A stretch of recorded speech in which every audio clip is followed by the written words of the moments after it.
Hello दोस्तों, स्वागत है आप सभी लोगों का एक बार फिर से।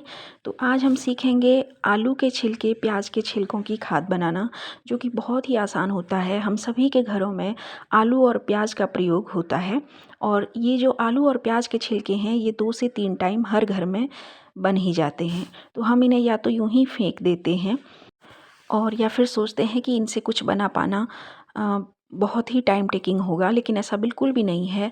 और ये एक ऐसी खाद है जो जिनके पास छोटी सी बालकोनी है पौधे रखने के लिए, या जिनके पास ज़्यादा जगह है, ज़मीन है, वो दोनों ही इसे बहुत ही आसानी से इस्तेमाल कर सकते हैं।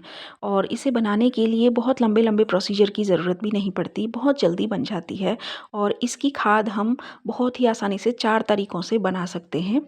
पौधों में हम इसका प्रयोग 4 तरीक़ों से कर सकते हैं।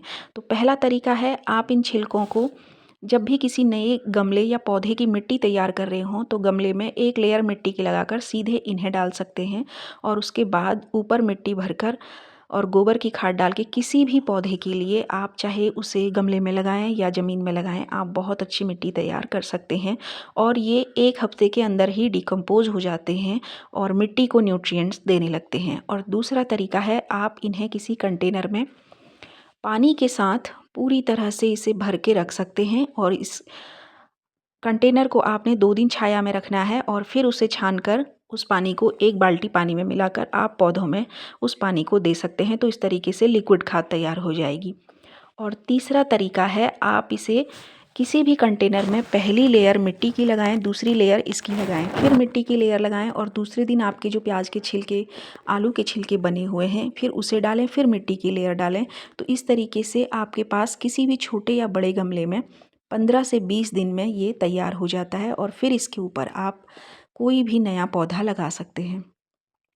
और चौथा तरीका है, जब भी आप कोई भी गमला, आपके पास जिस भी गमले में या ज़मीन में पौधा लगा हुआ हो, उसकी मिट्टी में आप इन्हें डायरेक्ट भी डाल सकते हैं। ये बहुत जल्दी डिकम्पोज हो जाते हैं और बहुत जल्दी पौधे को न्यूट्रिएंट्स देने लगते हैं। और आप चाहें तो डायरेक्ट इसे पौधों की जड़ों में डाल सकते हैं, या फिर कोई पौधा जो गमले में लगा हुआ है, आप उसकी मिट्टी में इन्हें डालकर फिर उसे हल्का सा मिट्टी से कवर कर दें, तो भी ये बहुत जल्दी डिकम्पोज हो जाते हैं और खाद का काम करने लगते हैं। तो चौथे तरीके में हमने अपने जो ये प्याज और आलू के जो हमारे पास छिलके हैं, वो हमने अपने इस पौधे में इस्तेमाल किए। तो हमारे पास इस पौधे की मिट्टी में हमने थोड़ा सा मिट्टी हटा ली और उसमें हम इन छिलकों को डाल देंगे और इन्हें डालने के बाद हम मिट्टी से अच्छे से इसे कवर कर लेंगे। तो ये बहुत ही जल्दी खाद में कन्वर्ट हो जाते हैं और इन्हें बनाने के लिए, इस मैन्योर को बनाने के लिए बहुत ज़्यादा प्रोसीजर या लंबे लंबे दिनों का इंतज़ार करने की ज़रूरत नहीं होती है और ये बहुत जल्दी आप इजीली सीधे मिट्टी में भी इसे प्रयोग कर सकते हैं। तो इस तरीके से मिट्टी में डालने के बाद हमने इसे कवर कर देना है और देखिए कुछ ही दिनों में, विदिन 1 वीक 10 डेज़, ये आराम से मिट्टी में, बिल्कुल मिट्टी में ही मिल जाते हैं और पौधे को न्यूट्रिएंट देने लगते हैं। तो इन 4 तरीक़ों से हम बहुत ही आसानी से इस खाद को इसमें इस्तेमाल कर सकते हैं।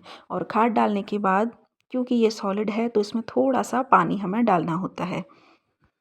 क्योंकि अभी सर्दी का समय है, तो एक ही समय पानी डालने से भी काम चल सकता है। तो इस तरीके से हमने इसमें पानी डाल देना है। इसी तरीके से हम केले के छिलकों की खाद और चाय पत्ती की खाद भी तैयार करते हैं, उसकी वीडियो भी मैंने डाली हुई है। केले के छिलके और चाय पत्ती की खाद तैयार करके पौधों में डालने से उनकी पत्तियों का रंग बहुत अच्छा हो जाता है, पत्तियों का साइज़ बड़ा हो जाता है और फ्लावरिंग भी होने लगती है।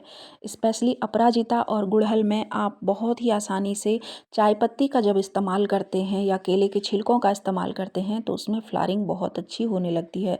और जिन पौधों में फ्लावरिंग नहीं हो रही हो, उनमें भी हम चाय पत्ती के पानी का और डायरेक्ट चाय पत्ती का भी इस्तेमाल कर सकते हैं। तो वो वीडियो भी हमने डाली हुई है, आप चाहें तो वो वीडियो भी देख सकते हैं। तो ये थी आज की इन्फॉर्मेटिव वीडियो, जिसमें हमने जाना कि हमारे घरों में रोज़ ही लगभग बनने वाले प्याज के छिलके और आलू के छिलकों की खाद को हम कैसे बना सकते हैं। इसे बनाना बहुत ही आसान है। अगर वीडियो थोड़ी भी यूजफुल लगी हो तो वीडियो को लाइक करें, शेयर करें, सब्सक्राइब करें। Thank you so much. Thanks for watching.